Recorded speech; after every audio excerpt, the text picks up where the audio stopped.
What's going on, guys? Back here with another video. This time got the laptop. We're going to do a little bit of a video breakdown for you from the Dixieland Nationals. So far, my biggest accomplishment from being here in America was able to be fortunate enough to be in the final with some of the greatest riders that is to date.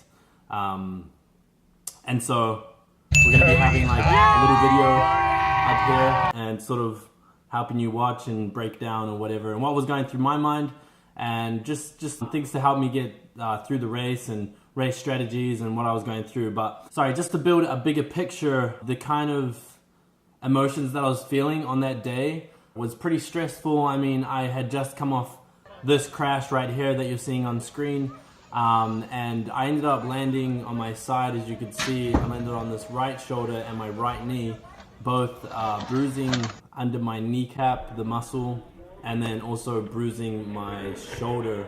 And I went and did a checkup about the crash. They were confused why I hadn't had something serious happen to me. It was very close to being high risk, and luckily I was able to get back on my bike and just to, even though that it was painful. There was a total of 3 motos and it worked into a final. So there was 6 riders in my third moto, and I knew I needed to at least come third. I was aiming for a third because I didn't want to really play it on the fence. So there we go, already had that, that mental mindset, that mentality of wanting to be third. I was up against Corbin Chirard, who was currently American national champ. There was Nick Long, who was winning the Olympic final. There was Van Kimmen, who's a very known fast American rider. There was Jeff Upshaw, he's well known as well, a Brazilian rider, Souza, who I got to really know. I knew that obviously I needed to do something, and which was good because I came out. So I'll play the video. So come out of the gate, go Cody! The shoulder and the knee still bugging me just to be able to lean over my bike. My shoulder was giving me problems out of the gate, so I knew that wasn't a big strength for me. Gonna try and make it happen from the inside. But still, in the outside, unfortunately coming 6th, so I had to set up for something. Go Cody! As I go over that step up, step down, I have to pull a move. I was setting myself up to be able to at least pass someone. And being on the outside, De Souza said that he was going to do the exact same thing. He was going to go on a high-low, so he was doing more of like a pass in the middle of the turn, where I took the sharpest turn that I could take as soon as I could. So as soon as I got over that jump, I just did a hard left. I didn't know what I was aiming for. All I know is that I needed to pass people. So all I had in my mind was that I need to pass people, and I ended up aiming for 2. So that was what was going through my mind. We'll play it out. So I was good. I got in front of Van Kimmen. I got in front of Van Kimmen. Ended up closing the door on him. And so that was good because I had elbows in front. So when you have elbows in front, shut the door. Unfortunately, I was very close to crashing on that last corner because I got my line mixed up through my 3rd straight. As you can see, I sort of I get my manuals wrong and ended up being a manual on to the step up, and then I sort of just launched off the step up and nosed in and rode the bull, as you would say. I ended up getting 4th, and it came down to that last race because Van Kimmen, the guy in green who came 5th in that race, who I ended up beating, he missed out by 1 point into the final. So because of that move, in the 2nd turn, I was able to make it to the final, and that's what we have here. It was funny sitting on the gate in the final. The family that I'm staying with, or that I was staying with in Georgia, they were super supportive. Like, here's a picture of them. They made a poster of me, and they hung it up, and this is their children, and so they were the best. I was sitting on the gate. The commentator, he called out my name, called Cody Hobbs, and they shout like as hard as they could. Like, I could hear them like from the gate. So that was awesome to hear and to have their support. So in this final, interesting fact, just for the people that don't know BMX as much. So in in this final, the people that you have is the current world champion, Joris Daudet from France. You have Connor Fields, who's the current Olympic champion. You have Corbin Chirard, who's the current American national champion.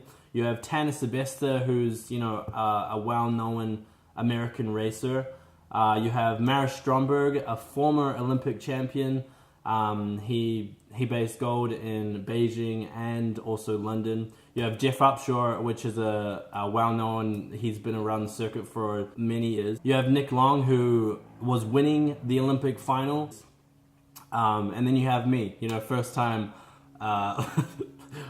sort of hitting the America thing. Coming out of the gate, you could see that, you know, I pretty much got pulled straight out the bat, which I knew what was going to happen. I knew my gates went up to spec just because of the shoulder and everything, and so I was okay with that. You know, I was running an 8, had the outside to the first turn. Me and that's Maris Stromberg's.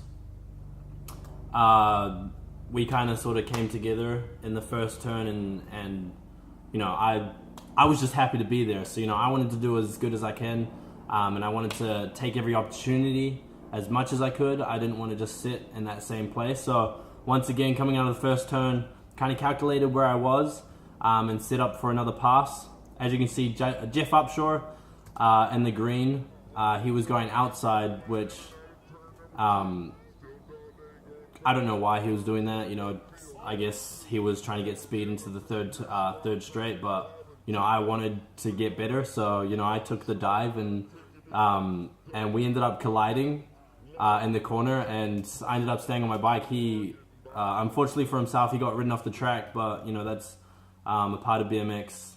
Maris Stromberg's then had a lot more momentum coming out of the corner, passing me down third straight. So I didn't really make a position. All I did was probably just make Jeff's day worse and Maris is a little bit better. So some big things that I took away from the weekend was just more of not waiting until the last moto. You know, I had a good second moto, but it kind of put a lot of pressure on me in the third moto to make that move. You know, I ended up doing it, which I was proud of myself doing.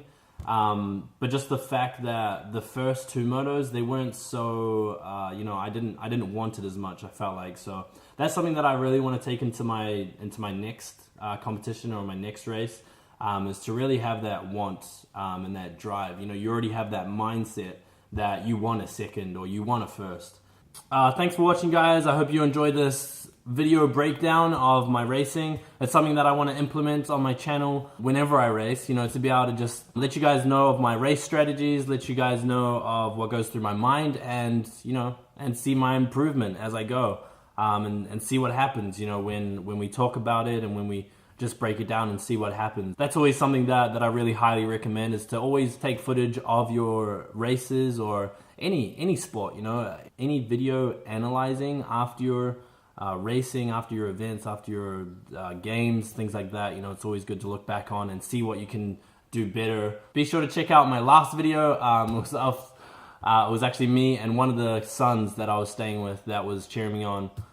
He actually took the videos of the racing that happened. We sort of just mucked around and just did like a day of vlogging. But yeah, be sure to check out that. It's golf cart drifting. Yeah, so I don't really know what to say off the bat. Anyway, peace.